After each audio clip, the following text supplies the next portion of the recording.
E aí galera, beleza? Meu nome é Bruno Falcai, eu sou biólogo e instrutor de mergulho e o meu objetivo é falar um pouco sobre as Gilbarts e o que elas vêm fazer aqui na costa brasileira. Então, para a gente começar do zero, quem são as Gilbarts?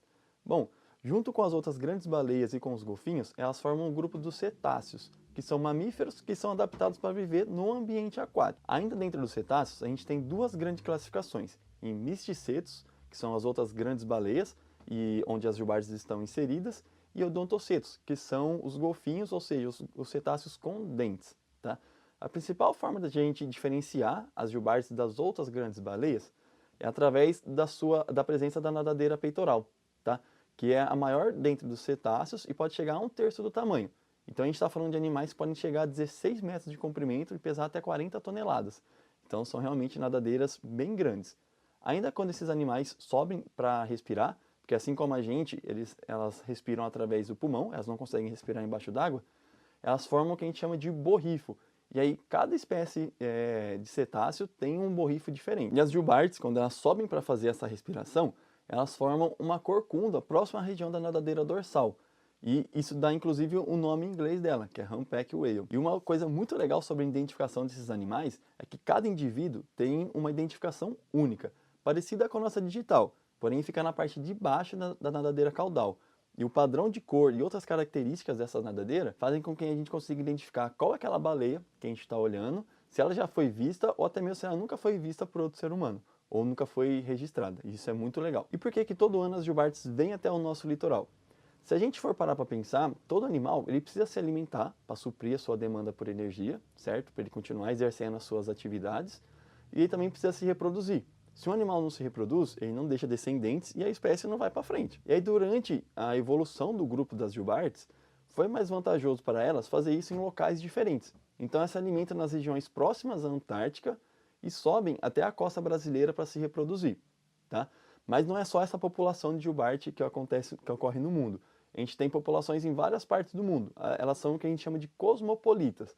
E cada uma dessas populações também exibem esse padrão de migração bem demarcado. E isso é muito legal, muito interessante. Lá na Antártica, elas se alimentam principalmente de um crustáceo bem pequenininho que a gente costuma chamar de krill, como se fosse um camarãozinho.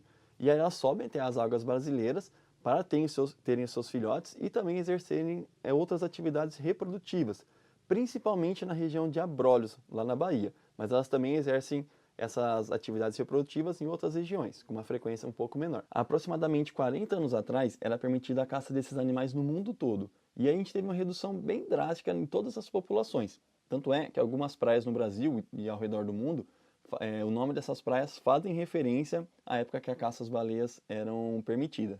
Essa população de jubartes, que ocorre aqui na costa brasileira, que vem se reproduzir na costa brasileira, tinha uma estimativa de aproximadamente 1.000 indivíduos naquela época.